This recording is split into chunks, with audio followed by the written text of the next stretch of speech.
உயிர்த்தெழுந்த இயேசு கிறிஸ்துவின் அற்புதமான நாமத்தினாலே உங்கள் ஒவ்வொருவரையும் வாழ்த்தி, இந்த புதிய நாளிலும் தேவனுடைய ஜீவனுள்ள வார்த்தையின் மூலமாய் உங்களை சந்திப்பதிலே நான் கர்த்தருக்குள் மகிழ்ச்சி அடைகின்றேன். சங்கீதம் 125:1.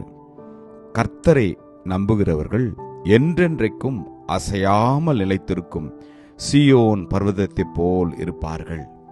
Psalms 125:1.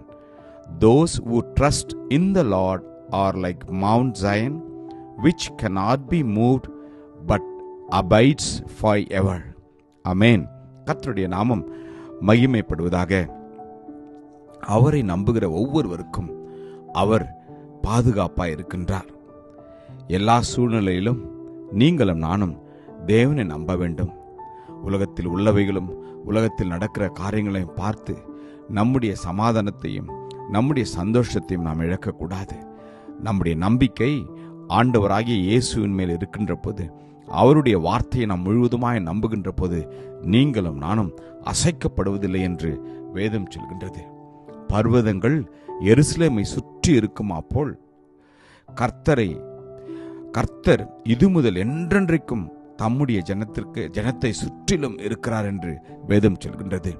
ஆம், நீங்களும் நானும் தேவனை முழுவதுமாய் நம்பி அவரையே நாம் சார்ந்து வாழ்கின்ற போது அவர் நமக்கு எல்லா சூழ்நிலையிலும் பாதுகாப்பாய் இருப்பார்.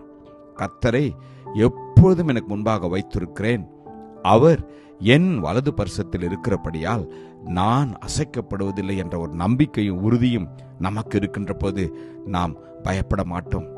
வேதம் சொல்வது போல, கர்த்தர் மேல் உன் பாரத்தை வைத்துவிடு, அவர் உன்னை ஆதரிப்பார், நீதிமானை ஒருபோதும் தள்ளாட விட்டார் என்று வேதம் சொல்கிறது. நீங்களும் நானும் இந்த நாளிலே தேவன் மேல் முழு நம்பிக்கையை வைப்போமா? ஆம், வேதம் சொல்கின்றது, உம்மை உறுதியாய் பற்றி கொண்ட மனதுடையவன் உம்மையே நம்பியிருக்கிறபடியினால் அவனை பூரண சமாதானத்துடன் நீ காத்துக்கொள்வீர் என்று.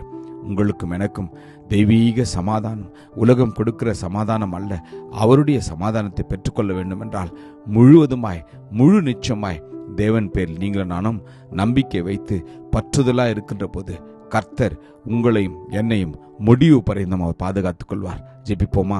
கிருபையும் இரக்கம் நிறைந்த நல்ல தகப்பனே, நல்ல நாளுக்காக உமக்கு நன்றி அப்பா. தகப்பனே, இந்த நாளிலே நாங்கள் உம்முடைய வார்த்தையின்படி கர்த்தரை நாங்கள் நம்பி இருக்கிறோம் அப்பா. என்றென்றைக்கும் அப்பா நாங்கள் அசையாமல் இருக்கும்படி உம்முடைய வார்த்தையினாலும் உம்முடைய வல்லமினாலும் எங்களை நிரப்பினதற்காக உமக்கு நன்றி அப்பா. இந்த நாளிலே இந்த வார்த்தையை நம்பி விசுவாசித்த ஒவ்வொருவருக்கும் ஆண்டவரே, நீர் அப்பா பர்வதத்தை போல அவர்களை பாதுகாத்தும்படியா அவர்களை சுற்றிலும் அப்பா உம்முடைய தூதாட்களை ஆண்டவர் அனுப்பி உம்முடைய வேலி அடைத்து தகப்பனே, நீர் அக்னி சூளையா ஒவ்வொரு சுற்றி அவர்களை பாதுகாத்துக் கொள்ளப்படியா நாங்கள் வேண்டுகிறோம். நீர் அப்படி செய்வதற்காக உமக்கு நன்றி. இயேசு கிறிஸ்துவின் வல்லமையுள்ள நாமத்திலே ஜெபிக்கிறோம், ஜீவனுள்ள நல்ல தகப்பனே. ஆமென். God bless you. Jesus loves you. Amen.